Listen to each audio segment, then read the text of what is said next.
Hi folks, welcome to codeswamis. In this video, we'll learn how to format integers or format numbers. Before that, you can have a listen to our intro.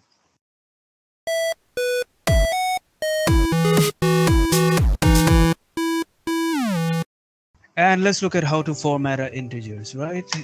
There are, multiple ways you can format integers, but ideally you would get something like this, where you have a 20, a 5, 4K.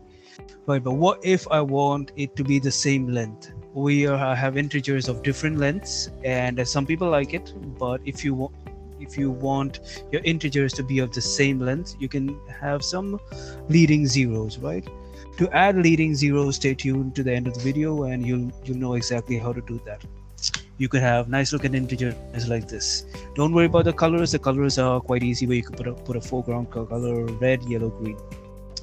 So in this, I've set my values over here for apples, mangoes, and oranges. Watermelons of different integers, right? They're different lengths. And at this one, it's our variable length. You'll get to know what this is about at the end of the video. Now over here, I've written my output. Now if I look at my output over here, you would see this first bit. Yep.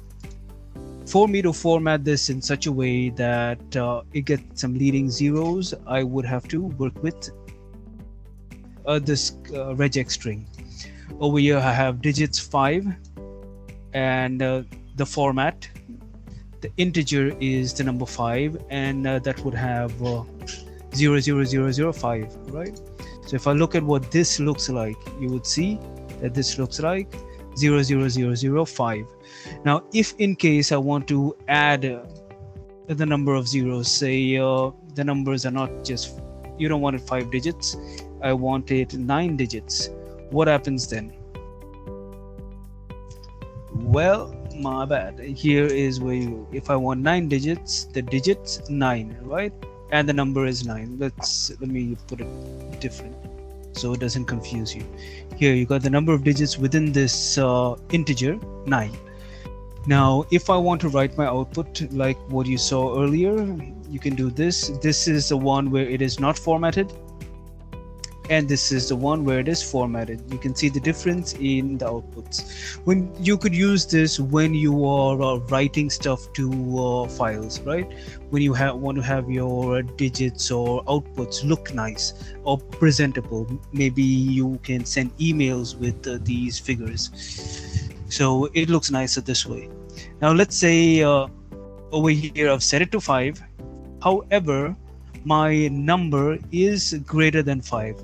If you recall earlier, we have set this, I believe these are, 1, 2, 3, 4, 5, 6, 7, 8 digits long. Now 5 is obviously less than 8. Does it chop it off? Nope, it does not. So in the future, even if your number goes, even if your number of digits go over 5 or over the number specified, it's not going to cut off your numbers. It will display that. So if I have a look at what it looks like here, this is what it looks like. Nothing's chopped off, and you can see here that all of these are 5 or greater. The number of digits are 5 or greater. I hope you enjoyed this episode. If you did, don't forget to like, subscribe, and follow our channel. Do suggest this to your friends. Maybe they could get to learn something new as well. Cheers. Have a good day. Take care.